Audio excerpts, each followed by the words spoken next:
hello ସାଙ୍ଗମାନେ ଜୟ ଜଗନ୍ନାଥ କେମିତି ଅଛନ୍ତି ଆଶା କରୁଛି ଭଲରେ ଥିବେ ମୁଁ ବି ଭଲରେ ଅଛି ସାଙ୍ଗମାନେ ଆଜିର ବ୍ଲଗ୍ରେ ଆମେ ଦେଖିବା ଲିମ୍ବ କଢ଼ ଆଳୁ ବାଇଗଣ ଭଜା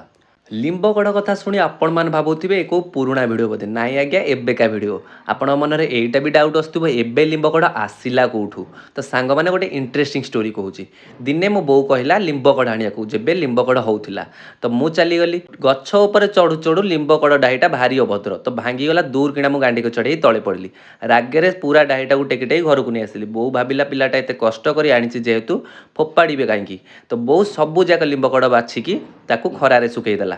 ଆଉ ମୋ ଚାଲାକିଆ ବୋଉ ଯୋଗୁଁ ଆମେ ଏ ମାସରେ ବି ଲିମ୍ବ କଢ଼ ଭଜା ଖାଉଛୁ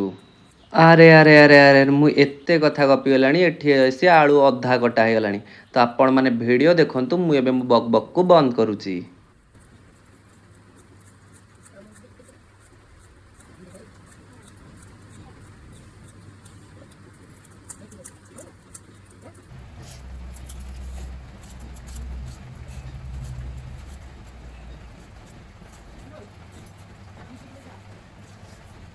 ଟାଣ୍ଟାଣା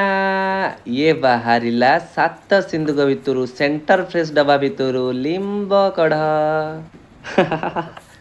ସରି ସାଙ୍ଗମାନେ ଜୋକ୍ ସେ ପାର୍ଟ ଯଦି ଆପଣମାନେ ଓଡ଼ିଶାରୁ ହେଇଥିବେ ତ ନିଶ୍ଚୟ ଆପଣ କେବେ ନା କେବେ ଏଇ ତାରିକାରେ ଲିମ୍ବ କଢ଼କୁ ରଖିକି ଶୁଖେଇ ପରେ ଭାଜିକି ଖାଇଥିବେ